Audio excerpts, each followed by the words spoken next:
aktivitas ibu, mengganggu waktu ibu.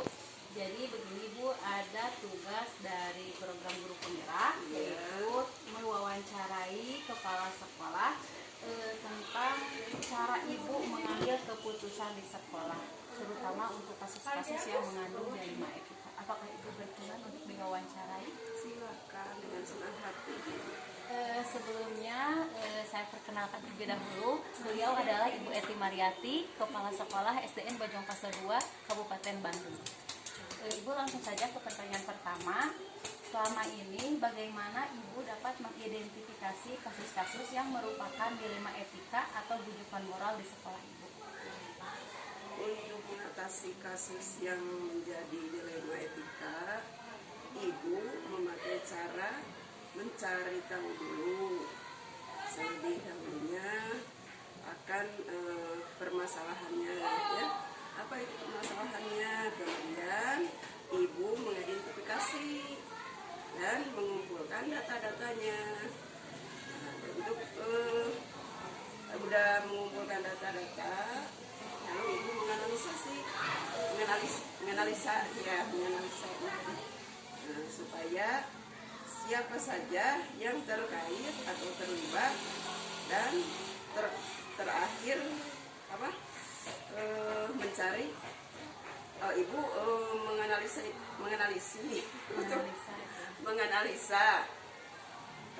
dan mencari data-data tersebut, ya.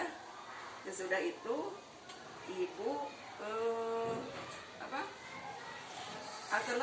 mencari alternatifnya, ya, untuk penyelesaian masalah, untuk didiskusikan supaya enak ke keluarga sekolah kita. Itu mungkin gitu, seperti itu, ya. Seperti itu Ibu. Jadi Ibu mencari terlebih dahulu akar permasalahannya, mengidentifikasi, mengumpulkan data, menganalisis, lalu mengambil keputusan. Ya. Kemudian pertanyaan kedua, selama ini bagaimana Ibu menjalankan pengambilan keputusan di sekolah, terutama untuk kasus-kasus yang dimana dua kepentingan itu sama-sama benar atau yang mengandung nilai-nilai kebajikan? Iya. Untuk kasus itu juga hampir sama dengan kasus di atas, ya. Dan cuman ini ibu cari kebijakan-kebijakan ya seperti tadi, yang sama benarnya. Yang pertama yang kita rujuk, ya, yang kita rujuk. Terus untuk sesuai dengan regulasi yang sedang ada, yang berjalan di sekolah kita, maka itu yang diutamakan oleh ibu di wilayah sekolah kita. Mungkin itu, ya. Kemudian baru melihat kepentingannya, mana yang lebih dominan. Itunya ya campur ikut teh, sarang bahasa Sunda, nggak apa-apa, ya.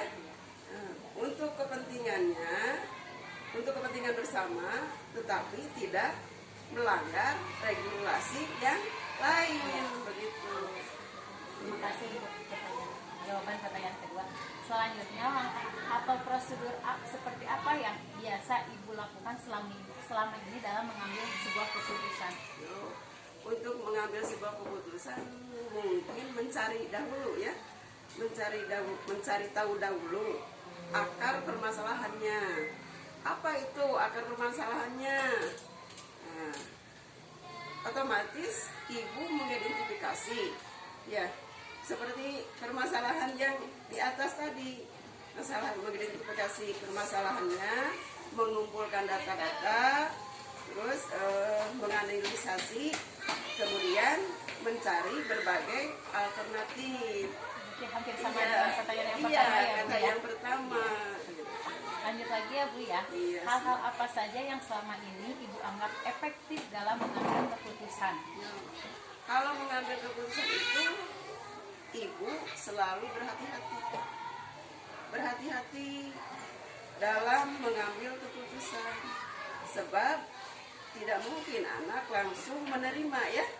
Tidak mungkin anak langsung menerima. Jadi harus berhati-hati dalam mengambil keputusan, tidak terburu-buru dalam dan dengan mempertimbangkan baik buruknya ya ke depannya gitu.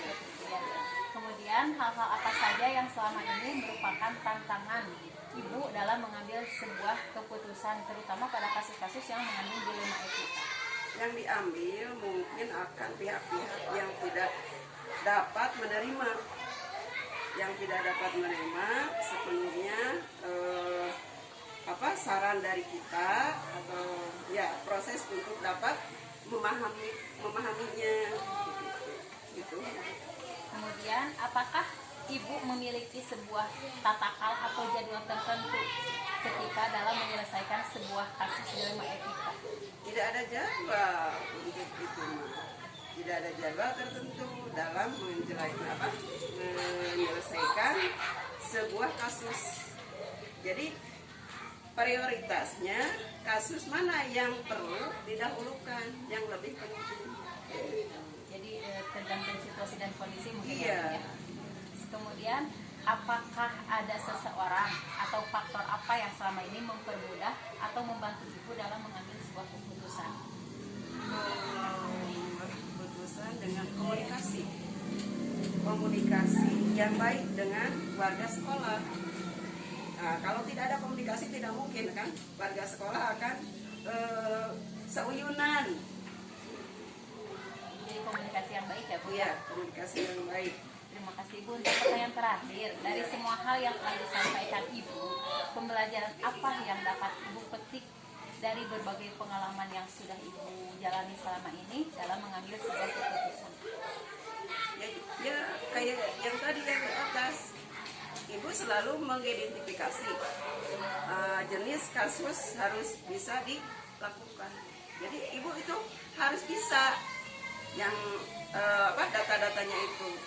Setelah itu tidak langsung memutuskan iya harus diidentifikasi dulu, lalu di pengumpulan data-data dianalisa gitu kan, baru kita dijalankan.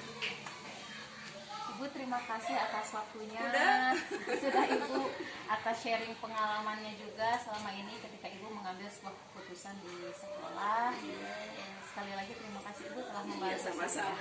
Sama-sama. Lain kali boleh tanya-tanya lagi ya. Terima kasih Ibu. Assalamualaikum warahmatullahi wabarakatuh. Salam warahmatullahi wabarakatuh. Assalamualaikum Pak Haji. Waalaikumsalam warahmatullahi wabarakatuh.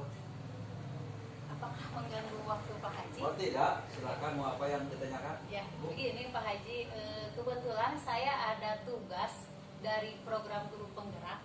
Salah satunya yaitu mewawancarai 2-3 kepala sekolah Ya. Untuk mengidentifikasi kasus-kasus yang menjadi dilema etika. Ya. Jadi dalam mengambil sebuah keputusan dalam sebuah kasus, bagaimana Pak Haji menanggapinya? Sebagai perkenalan, beliau adalah Pak Haji Jajang Abdurrahman, Kepala Sekolah SDN Cianjur 1, Kecamatan Cikancup. Apakah Pak Haji bersedia untuk diwawancarai? Insya Allah. Terima kasih Pak Haji untuk waktunya. Ya. Langsung saja ke pertanyaan yang pertama. Oke. Selama ini, bagaimana Pak Haji dapat mengidentifikasi kasus-kasus yang merupakan dilema etika atau bujukan moral? Iya. Pertama-tama terlebih dahulu itu mencari tahu dulu apanya itu di permasalahan ya. Kemudian setelah itu mengidentifikasi, kemudian mengolahnya secara hati-hati, jangan sampai ada hal-hal yang yang merugikan terhadap sama yang lainnya itu. Yang mudah-mudahan pada intinya nanti akan ada keseimbangan ya, keseimbangan antara itu tersebut. Oke, gitu. Oh iya, jadi Pak Haji mencari tahu terlebih dahulu akan Ya, permasalahannya, ya. kemudian mengidentifikasi, mengumpulkan data, lalu menganalisa, kemudian mencari penyelesaian masalah dengan sebaik mungkin ya, Pak Haji. Betul, ya. ya betul. Terima kasih Pak Haji. Untuk pertanyaan selanjutnya, Oke, silakan. selama ini bagaimana Pak Haji menjalankan pengambilan keputusan di sekolah, terutama untuk kasus-kasus yang ada dua kepentingan yang sama-sama benar atau sama-sama mengandung nilai kebijakan? Ya. Pertama-tama ditimbang dulu ya mana yang lebih sesuaikan dengan kondisi yang sebenarnya ya. Jadi yang didahulukan itu yang paling menonjol itu ya. Nah intinya kan dua-duanya itu sama kepentingan ya, tapi yang mana yang lebih berkompeten atau yang lebih dahulu, bukan berarti menyampaikan yang lainnya itu supaya adil, dikarenakan ini kan udah putusan yang tidak mungkin untuk disama-sama ya, jadi yang secara yang sedang berjalan aja gitu. Terima kasih, Pak. Untuk pertanyaan selanjutnya, langkah-langkah atau prosedur seperti apa yang biasa Pak Haji lakukan selama ini dalam menyelesaikan masalah di sekolah? Ya, pertama tadi juga ya mencari dulu akar permasalahan ya, kemudian identifikasi, menganalisa, kemudian mencari data-data dari yang sebenarnya lainnya, jadi dari sesama warga sekolah, misalnya itu kan dari guru-guru ya dan lain sebagainya, orang tua juga dilibatkan. Mungkin segitu. Jadi hampir sama dengan pertanyaan yang Ya, pertama ya Pak ya, Haji ya, ya, ya. jawabannya seperti itu. Ya, sudah itu aja lah ya. Terima kasih Pak Haji. Kemudian hal-hal apa saja yang selama ini Pak Haji anggap efektif dalam pengambilan keputusan pada kasus-kasus dilema etika? Ya, itu kan yang paling penting itu yaitu yang secara mendahulukan dulu kepentingan yang secara logika itu dapat diterima oleh semua pihak ya. Jadi jangan sampai merugikan pihak yang lainnya gitu. Jadi yang pada intinya itu untuk membuat putusan itu supaya adil dan merata itu ya. Jadi jangan sampai ada yang dirugikan gitu. Gitu. Jadi aspek keadilan ya Pak Ya, Haji ya. keadilan. Ya. Terima kasih Pak Haji. Untuk pertanyaan selanjutnya, hal-hal apa saja yang selama ini merupakan tantangan bagi Pak Haji dalam mengambil sebuah keputusan, terutama pada kasus-kasus yang mengandung dilema etika? Ya. Itu yang itu karena apa? Pada dasarnya itu kan warga sekolah itu kan semuanya tidak sama itunya berkepentingannya ya. Jadi pada hal ini kita dapat memilah-milih ya, mana yang lebih dilakukan, ya yang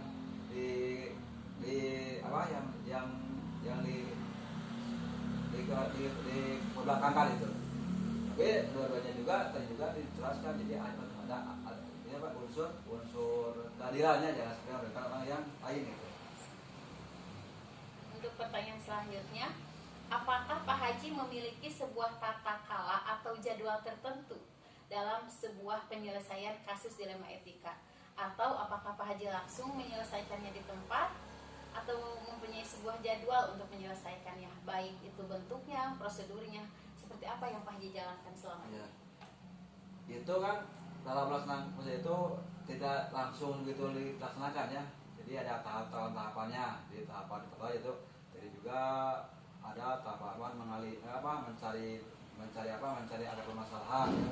Kemudian menimbang dan mencari solusi untuk mencahkannya, dan yang terakhir itu Pak mengambil keputusan ya, supaya nanti juga ada hasil yang efektif dan memuaskan pada semua pihak gitu. Jadi tidak ada jadwal tertentu ya Tidak, Pak Haji ya. ya, tergantung kondisi ya. kondisi dan situasi. Kemudian pertanyaan selanjutnya, adakah seseorang atau faktor apa yang selama ini mempermudah atau membantu Pak Haji dalam mengambil keputusan dalam menganalisa kasus-kasus dilema etika? Ya, itu kan tentu saja harus ada orang lainnya, pihak yang lain.